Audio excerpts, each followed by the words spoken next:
একজন লিবিয়ান যুবক, নাম তার আমের, সৌদি আরব যাচ্ছিল হজ করার জন্য। যেইমাত্র সে এয়ারপোর্টে পৌঁছালো, তার নাম দিয়ে নিরাপত্তা সংক্রান্ত একটি সমস্যা দেখা দিল। নিরাপত্তা বাহিনীর লোকেরা তাকে বলল, একটু অপেক্ষা করো, আমরা চেষ্টা করছি সমস্যাটা সমাধান করতে। এই সময় অন্য সব হাজিরা তাদের প্রক্রিয়া শেষ করে প্লেনে উঠে পড়ল, আর প্লেনের দরজা বন্ধ হয়ে গেল। কিছুক্ষণ পর সমস্যা ঠিক হয়, কিন্তু পাইলট দরজা খুলতে রাজি হলো না। প্লেন চলতে শুরু করলো এবং আমেরকে ফেলে রেখে উড়ে গেল। অফিসার তাকে সান্ত্বনা দিয়ে বলল, মন খারাপ করো না, হয়তো এটা তোমার ভাগ্যেই ছিল না। কিন্তু আমিরের জন্য ছিল অটল বিশ্বাস। সে উত্তর দিল, আমার নিয়ত হজের, ইনশাল্লাহ আমি যাবই। হঠাৎ খবর এলো প্লেনটিতে যান্ত্রিক সমস্যা হয়েছে, সেটি ফিরে আসছে। প্লেনটা ফিরে এলো, মেরামত করা হলো, কিন্তু তাও পাইলট আমিরের জন্য দরজা খুলতে রাজি হলো না। অফিসার আবার বলল, হয়তো তোমার ভাগ্যে নেই। কিন্তু আমির ছিল দৃঢ় প্রতিজ্ঞ, স্থির ও দৃঢ়চেতা। সে বলল, আমার নিয়ত হজের, ইনশাল্লাহ আমি যাবই যাব। প্লেন আবার উড়ে গেল।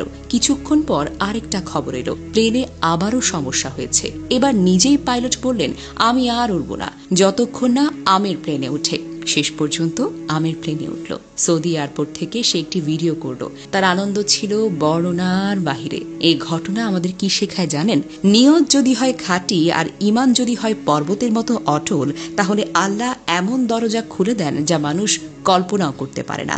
আমিরের মতো একজন সাধারণ যুবক, যার নামের কারণে প্লেনে ওঠা আটকে যায়, যে 3 বার অপমান, ব্যর্থতা আর প্রত্যাখ্যানের পরেও বলে, আমার নিয়ত হজের, ইনশাল্লাহ আমি যাবই যাব।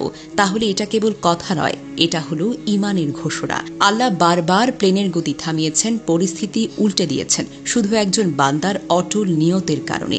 এটাই হলো ঈমানের শক্তি। আল্লাহ নিজেই বলেছেন, যে আল্লাহকে ভয় করে তিনি তার জন্য উত্তরণের পথ করে দেন।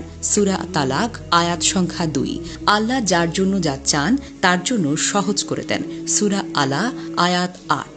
তাই আমাদের উচিত পথ যত কঠিন হোক বিশ্বাস হারানো নয়, বরং আরো বেশি দোয়া, আরো বেশি দৃঢ়তা। ফলাফল নয়, নিয়ত ঠিক করাটা জরুরি, কারণ নিয়ত খাঁটি হলে ফলাফল আপনা আপনি চলে আসবে।